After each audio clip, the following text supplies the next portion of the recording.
अब देखो हाइड्रोकार्बन, तो ये जो हाइड्रोकार्बन है, एक तो एलिफेटिक और एक क्या है, एरोमेटिक।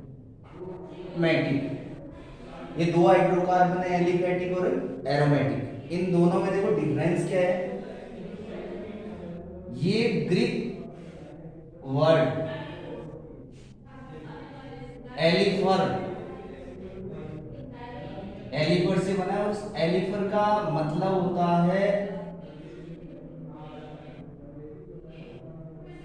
फैटी, यानी फैट होती है, जैसे घी के अंदर फैट होती है, वैसे फैटी इसका मतलब होता है। एरोमेटिक जो है ये ग्रीक वर्ड एरोमा से बना है, और एरोमा का मतलब क्या होता है, स्पेसिफिक ऑर्डर या स्मेल बोल, स्पेसिफिक ऑर्डर अलग अलग होती है।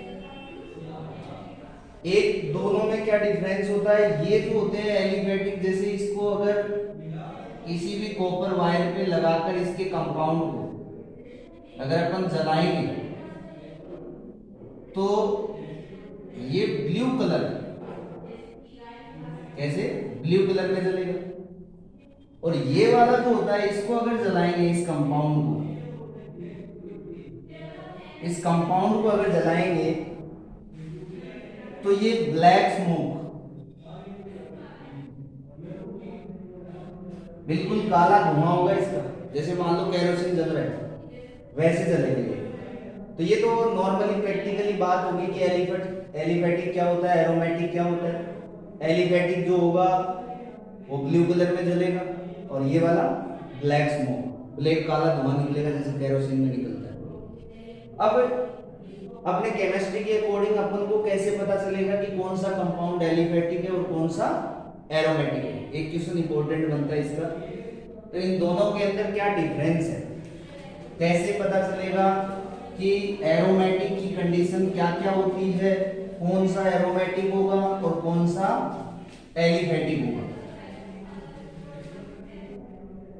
तो कंडीशन या एरोमेटिसिटी बोल सकते हैं,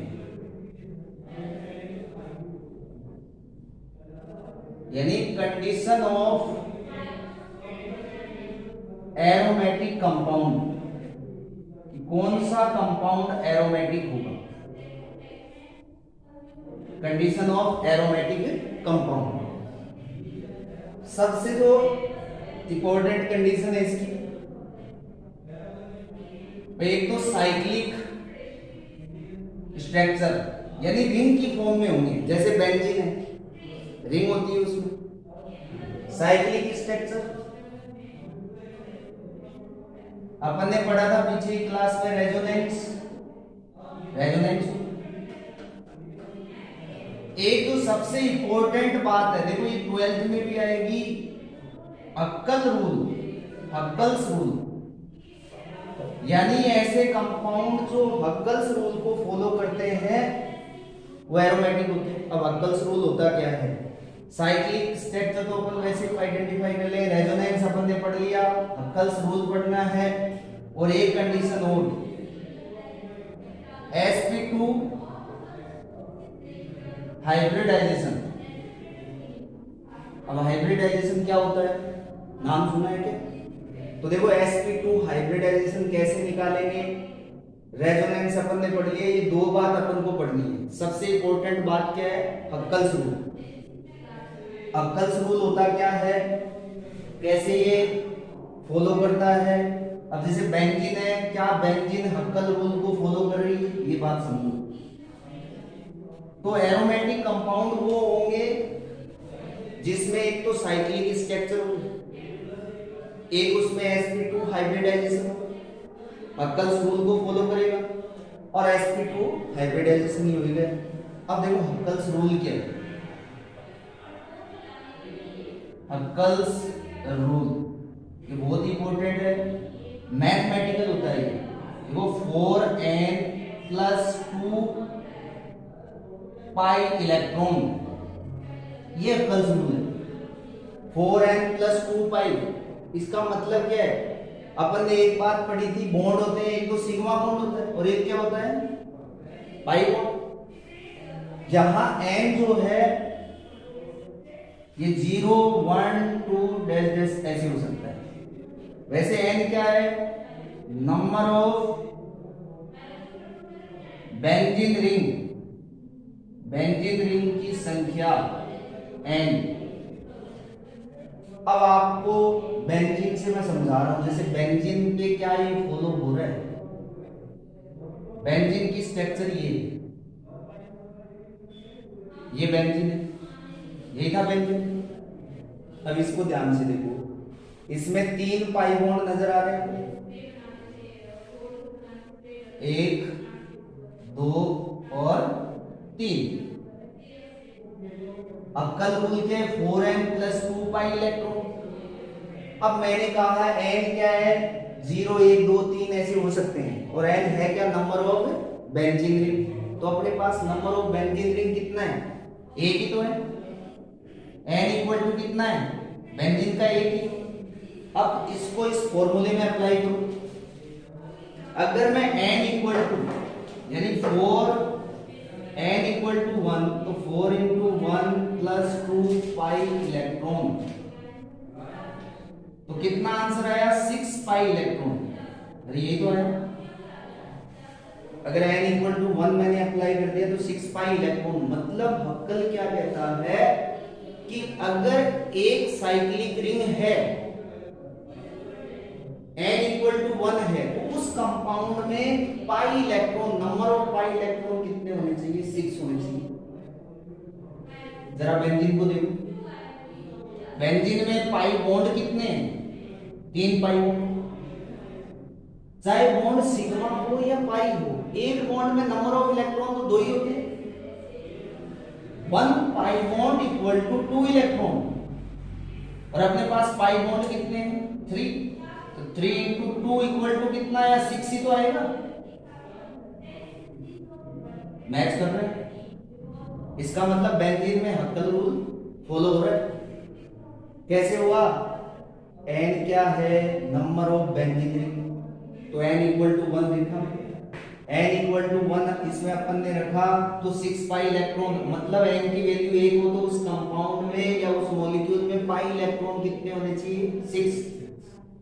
तो बेंजीन में देखा कि बेंजीन में pi bond, number of pi bond कितने, 3 है। एक बॉन्ड में 2 इलेक्ट्रॉन, तो टोटल कितने इलेक्ट्रॉन हो गए, 6 इलेक्ट्रॉन हो गए। तो बेंजीन में 6 पाई इलेक्ट्रॉन है। इसका मतलब क्या है, बेंजीन हक्कल रूल को फॉलो कर रहा है।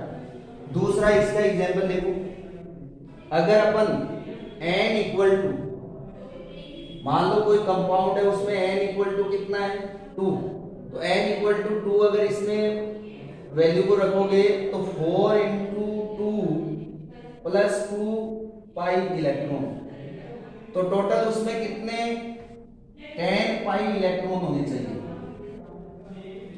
अक्कल क्या कहता है कि अगर n की वैल्यू कितनी है, 2 है, तो उस कंपाउंड में पाई इलेक्ट्रॉन कितने होने चाहिए, 10 होने चाहिए। 10 पाई इलेक्ट्रॉन का मतलब पाई बॉन्ड कितने हो गए, अरे 5 हो गए। कैसे, देखो नेपथलीन होता है, जैसे नेपथलीन,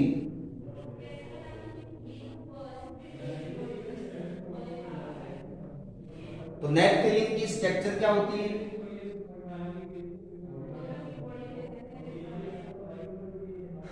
ये नेपथलीन है,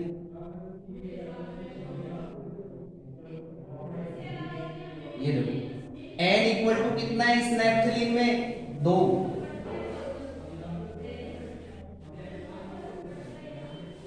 n इक्वल टू कितना है, 2। तो n इक्वल टू 2 हो तो अक्कल के अकॉर्डिंग उसमें पाई इलेक्ट्रॉन होने चाहिए 10। इसमें पहले तो ये देखो पाई बॉन्ड कितने, नंबर ऑफ पाई बॉन्ड 5, और एक पाई बॉन्ड इक्वल टू कितने इलेक्ट्रॉन, 2 इलेक्ट्रॉन। तो बताओ ये मैच कर रहा है कि नहीं, अरे कर रहा है ना। एक pi bond equal to 2 electron, यहां बॉन्ड पाई बॉन्ड कितने हैं, 5 है, तो 5 इंटू 2 इक्वल टू कितना आ जाएगा, 10 पाई इलेक्ट्रॉन। अरे बात समझ में आ रही है, तो अक्कल रूल को नेपथलीन फॉलो कर रहा है। तीसरा, जैसे मान लो n equal to 3, n equal to 3, अगर n इक्वल टू 3 हो यानी नंबर ऑफ बेंजीन रिंग किसी कंपाउंड में कितनी हो, 3 हो, तो उस कंपाउंड के अंदर कितने पाई इलेक्ट्रॉन होने चाहिए, तो 4 इंटू 3 2 पाई इलेक्ट्रॉन, तो टोटल कितने आएंगे 14 पाई इलेक्ट्रॉन। तो एंथ्रासीन होता है, एंथ्रासीन एक कंपाउंड, उसमें देखो एंथ्रासीन के अंदर स्ट्रक्चर जो है उसमें 3 बेंजीन रिंग होती है, ऐसे देखो 3,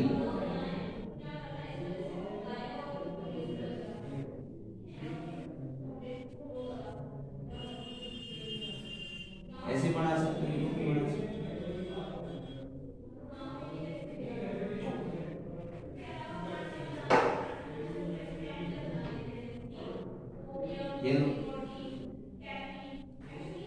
ये मैं पाई बॉन्ड लगा रहा हूं, इसका भी रूल है, पाई पाई कॉन्जुगेशन, मैंने रेजोनेंस में बताया, pi pi conjugation, pi pi conjugation it means 2 pi bond continue नहीं होने चाहिए, ये रेजोनेंस में बताया था। देखो ये पाई बॉन्ड आ गया, सिग्मा, फिर क्या आ रहा है पाई, फिर सिग्मा, फिर पाई, फिर सिग्मा पाई, ये सिग्मा, ये पाई, ये सिग्मा पाई सिग्मा, समझ रहे हो मेरी बात?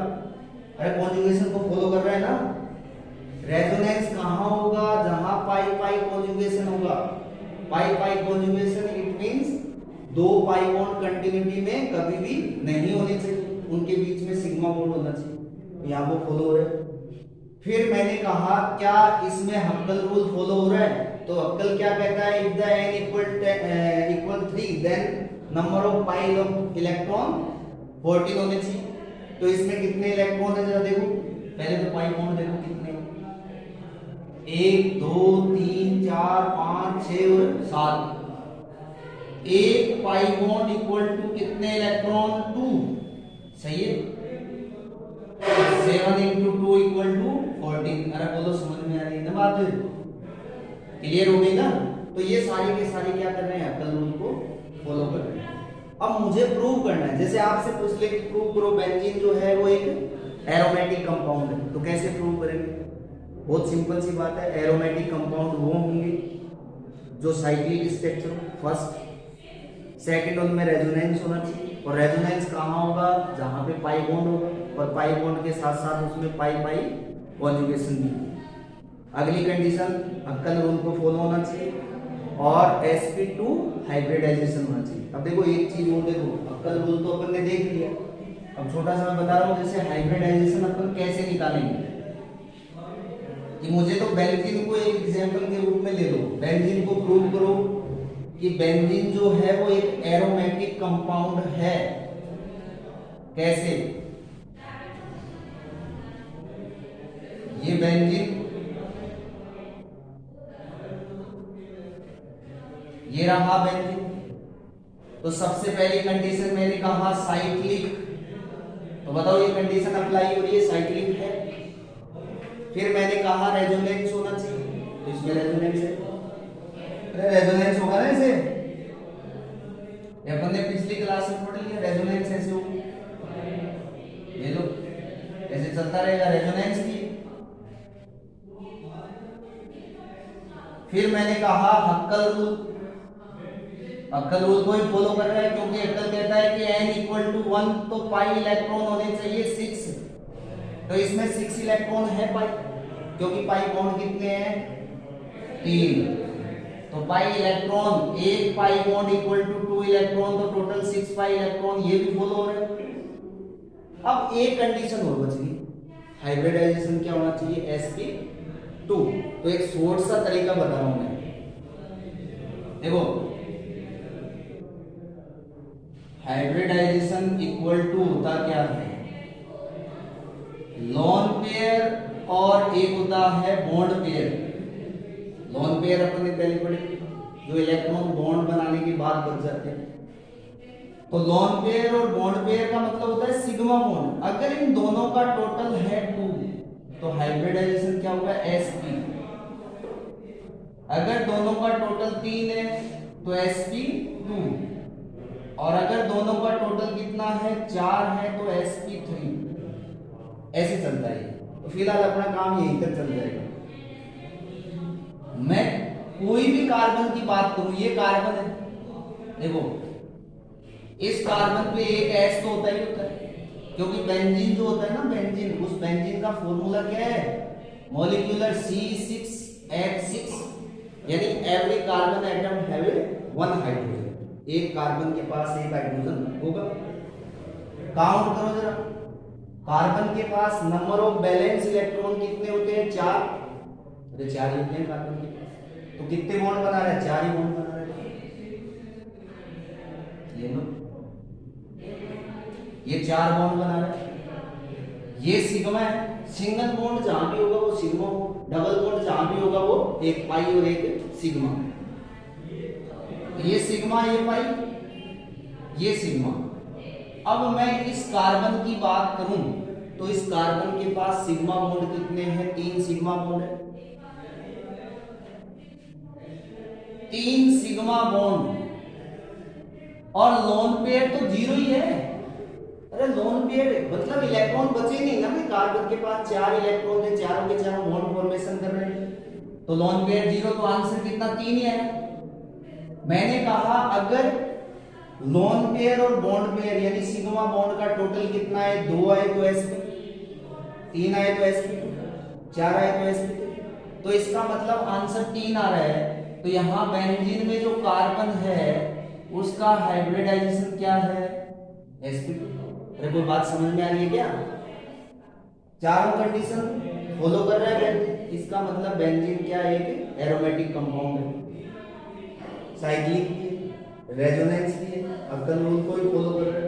और इसके अलावा इसमें हाइब्रिडाइजेशन कौन सा है, sp2 है। अब अपन को क्या देखना है, जैसे एलिफेटिक कौन होते हैं, एरोमेटिक तो ये हो गए। एलिफेटिक इसका उल्टा कर दो, देखो एलिफेटिक कौन होंगे, एक रेजोनेंस को नहीं देखना, चारों कंडीशन फॉलो होनी चाहिए। जिसमें चारों कंडीशन फॉलो होगी वो एरोमेटिक होगा। अब जैसे ये कोई कंपाउंड मान लो, ये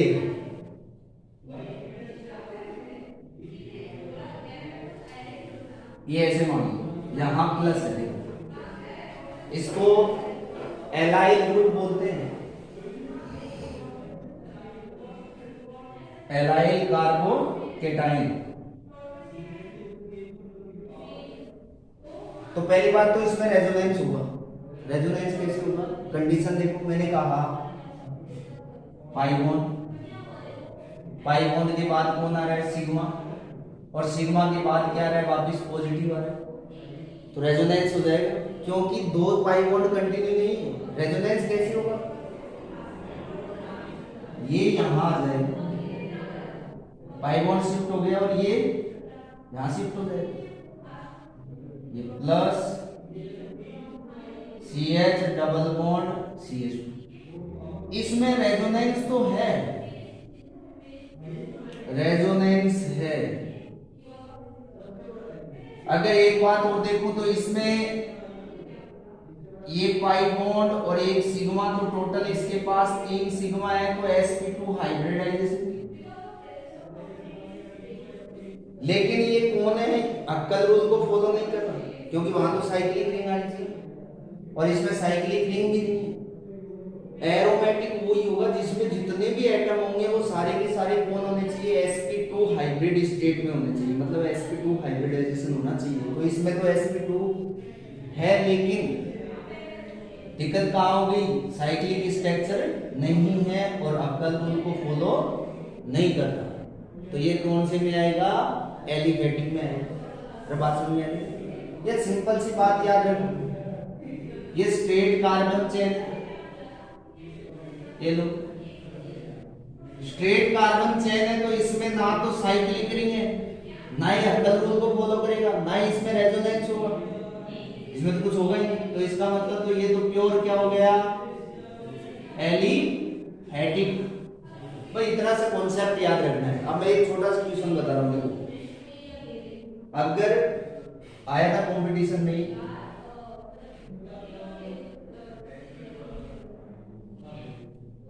कि साइक्लोप्रोपीन केटायन, साइक्लोप्रोपीन केटायन, सुनो, साइक्लोप्रोपीन केटायन ये कोई कंपाउंड है, आपसे पूछा क्या ये एरोमेटिक है या एलिफेटिक है, तो एक तो नाम से देखो साइक्लो यानी साइक्लिक स्ट्रक्चर तो है, प्रोपीन यानी कार्बन कितने, 3 है, तो 3 कार्बन को तो ऐसे बना सकते हैं, ये लो त्रिभुज सा बन गया ट्रायंगल, यहां डबल बॉन्ड लगा दो, डबल बॉन्ड लगा दो, यहां पे क्या आएगा पॉजिटिव, क्योंकि कैटायन भी बोल रहा है। अब जरा इसको ध्यान से देखो, क्या ये चारों कंडीशन को फॉलो कर रहा है, तो कैसे पता चला, सबसे पहले वो कर रहा है, साइक्लिक रिंग है, उसके बाद आपसे पूछे इसमें रेजोनेंस है, रेजोनेंस है, देखो कैसे, अगर ये बॉन्ड ऐसे शिफ्ट हो गया तो ये वाला ऐसे शिफ्ट हो जाएगा, अरे तो रेजोनेंस तो हुआ, ये यहां आ गया तो यहां ये पॉजिटिव आ गया, मतलब रोटेशन तो हो रहा है ना, पाई बॉन्ड का रोटेट होना ही तो रेजोनेंस था, इसमें रोटेट हो रहा है तो रेजोनेंस की। फिर आपसे पूछे कि इसमें जो कार्बन है क्या वो कार्बन sp2 हाइब्रिड स्टेट में है, वो भी है, देखो जो इसको ध्यान से, ये सिग्मा बॉन्ड, ये पाई बॉन्ड, ये सिग्मा बॉन्ड, एक H भी तो होगा ना भाई, अरे एक कार्बन में 4 बॉन्ड होते हैं, टेट्रावैलेंट होता है ना कार्बन, तो एक ये सिग्मा, टोटल कितना सिग्मा, 3 सिग्मा, और 3 का मतलब अब ये भी बताया sp2, sp2 लोन पेयर तो 0 है, तो sp2 हाइब्रिडाइजेशन है, sp2 हाइब्रिडाइजेशन है, ये भी अपना ही सबसे इंपॉर्टेंट कंडीशन, हक्कल रूल को क्या फॉलो कर रहा है, कैसे पता चलेगा, तो जरा ध्यान से देखो, हक्कल रूल मैंने क्या कहा, 4n + 2 पाई इलेक्ट्रॉन, n क्या है, नंबर ऑफ बेंजीन रिंग, तो एक बात बताओ, यहां तो बेंजीन रिंग है ही नहीं भाई, तो n की वैल्यू कितनी होगी, 0, अरे बेंजीन थोड़ी है, बेंजीन तो ये है, बेंजीन तो ये है, तो यहां तो बेंजीन है नहीं, तो n इक्वल टू कितना, क्योंकि मैंने कहा था ना, अरे n equal to 0 1 2 dash dash, तो यहां कितना अप्लाई करेंगे, 0, अगर n इक्वल टू मैं 0 यहां रखूं तो 4 × 0 + 2 पाई इलेक्ट्रॉन, तो एक बात बताओ टोटल आंसर कितना आया, अरे 2 ही तो आया, यानी 2 पाई इलेक्ट्रॉन, इसको ध्यान से देखो, इसमें कितने पाई इलेक्ट्रॉन है, एक ही पाई बॉन्ड है, अरे एक ही पाई बॉन्ड है, इट मींस 2 पाई इलेक्ट्रॉन, तो cyclopropene cation is a aromatic hydrocarbon, सही बात है, क्यों है, सारी कंडीशन फॉलो हो रही, साइक्लिक रिंग है, रेजोनेंस है, हाइब्रिडाइजेशन sp2 है, और इसके अलावा जो सबसे इंपॉर्टेंट रूल हक्कल रूल को ही फॉलो कर रहे हैं, बात बताओ समझ में आ रहा है।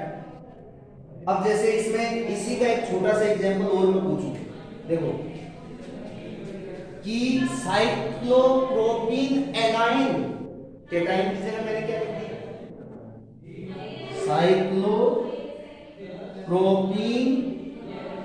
एनाइन, एनाइन, अब आपसे पूछे क्या ये हक्कल रूल को फॉलो कर रहा है, फॉलो कर रहा है, तो कैसे पता चलेगा, सबसे पहले तो इसकी स्ट्रक्चर बनाओ, ये लो साइक्लो, ये डबल बॉन्ड आ गया और यहां क्या लगा दिया माइनस, ये अक्कल रूल को फॉलो नहीं कर रहे। कैसे पता चला? अरे यहाँ नेगेटिव आ रहा है, एक नेगेटिव का मतलब एक पाई बॉन्ड और हो गया भाई। मान लो ये नेगेटिव चार्ज यहाँ रोटेट होगा तो एक पाई बॉन्ड हो रहा है, तो यहाँ तो पाई इलेक्ट्रॉन कितने आ रहे हैं? 4 आएंगे। और अक्कल क्या कहता है कि n इक्वल टू 0 हो तो पाई इलेक्ट्रॉन कितने आने चाहिए? 2 आने चाहिए। तो यहाँ तो ये अक्कल रूल को फॉलो नहीं करेगा। बाकी नेक्स्ट क्लास